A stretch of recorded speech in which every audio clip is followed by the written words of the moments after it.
Good evening, here are tonight's top stories. Police discover semi-submersible vessel in Port Kaituma River, Cano officers seize suspected cannabis in operation.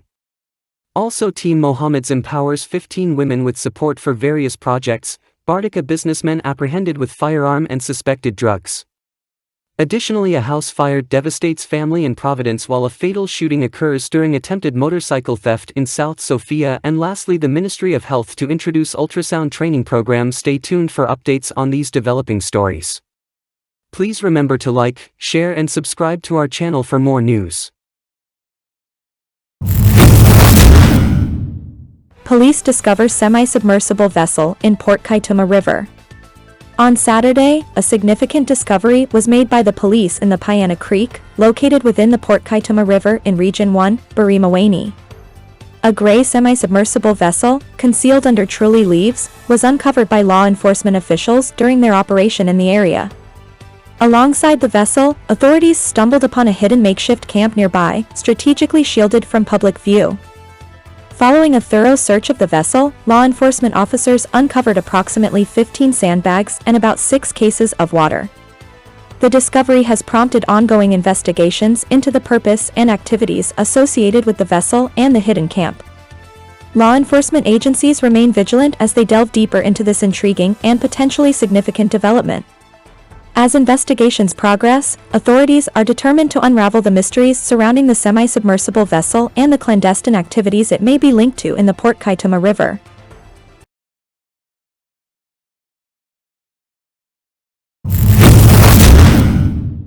Cano officers seize suspected cannabis in operation. On Friday, April 19, 2024, officers from the Customs Anti-Narcotics Unit, Cano, conducted an operation in the vicinity of North Road and Bara Market, resulting in the interception of a male individual carrying a white bulky plastic bag. Upon conducting a search of the bag, officers discovered several transparent Ziploc bags containing a quantity of suspected cannabis.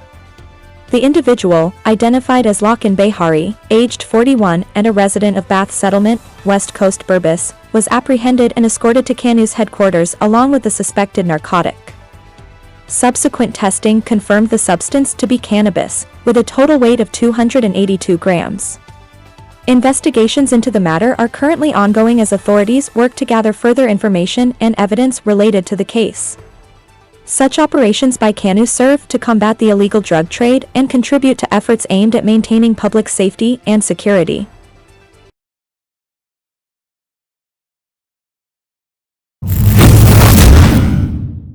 Team Mohammed's empowers 15 women with support for various projects. In a heartwarming display of generosity and empowerment, 15 women from Old England have received vital support from Mohammed, fostering dreams of independence and self-sufficiency. Mohammed's assistance spans a diverse range of projects, each aimed at nurturing the aspirations of these resilient women. From completing housing projects to laying foundations for new homes, and from establishing small businesses with the acquisition of freezers, coolers, and essential stocks, the support provided encompasses a broad spectrum of initiatives. Furthermore, one woman stands to benefit from the construction of a shed, enhancing the operations of her existing shop in the village and contributing to its growth. Far from being a mere act of charity, Mohammed's support serves as a testament to his unwavering belief in the potential of these women to achieve independence and success in the future. Mr. Mohammed extends his heartfelt wishes to the women, expressing his hopes for the success and prosperity of their respective projects.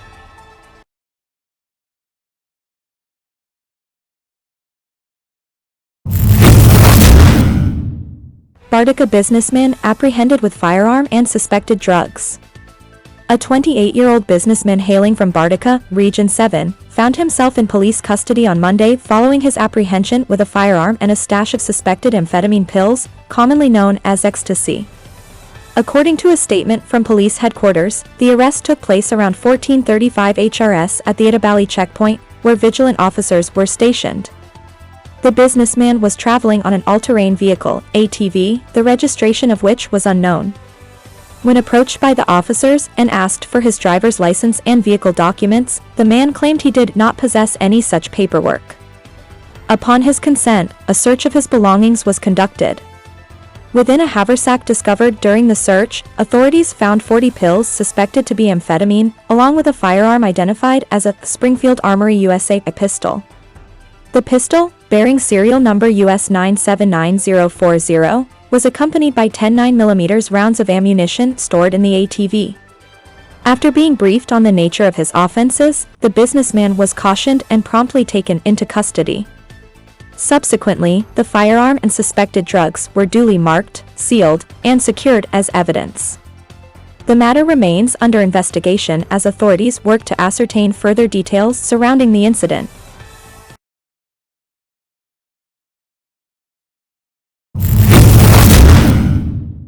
House fire devastates family in Providence.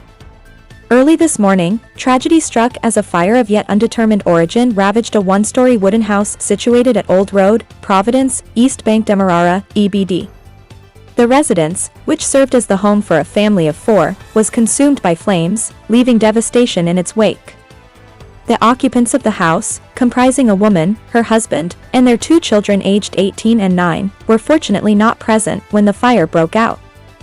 Natasha Hope, the homeowner, had left briefly to run errands when she received a distressing call informing her of a nearby house engulfed in flames. Little did she know, the house in question was her own. Rushing back to the scene, Hope was met with a heart-wrenching sight as she beheld her home consumed by fire. With remarkable courage, she braved the inferno in an attempt to salvage her son's school documents, managing to rescue some amidst the engulfing heat. However, the intensity of the flames forced her to retreat to safety. As the smoke cleared and the flames subsided, Hope and her family were left grappling with the stark reality of their loss. While they were spared physical harm, the emotional toll of witnessing their home reduced to ashes weighs heavily upon them. The Guyana Fire Service has launched an investigation into the cause of the fire, hoping to shed light on the circumstances surrounding this devastating incident.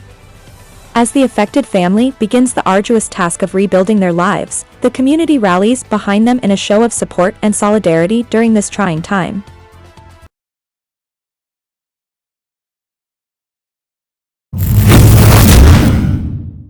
Fatal shooting occurs during attempted motorcycle theft in South Sophia. Tragedy struck on Sunday night in South Sophia, Georgetown, as 22-year-old laborer Alvin Griffith lost his life in a fatal shooting during an attempted motorcycle theft. According to a statement from police headquarters, the incident unfolded around 21:30 HRS at A Field, South Sophia. Griffith was seated on his black motorcycle, identified as CM 3560, outside his residence when 2 assailants approached him.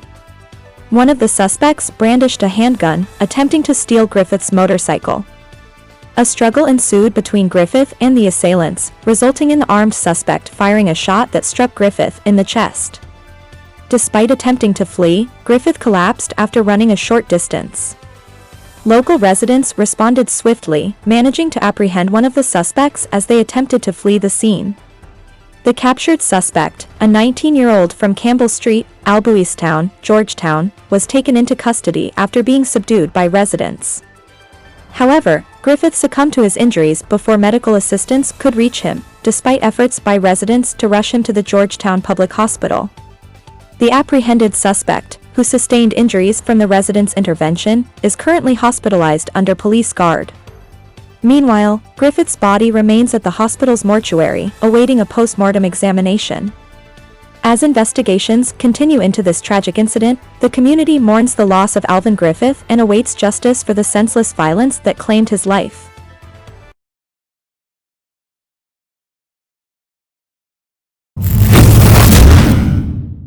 Ministry of Health to introduce ultrasound training program.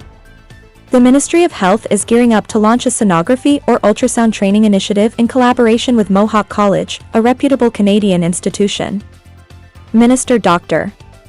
Frank Anthony made this announcement during a ceremony at the ministry's headquarters in Georgetown, where ultrasound and digital X-ray machines were handed over to Regions 3, 4, and 5.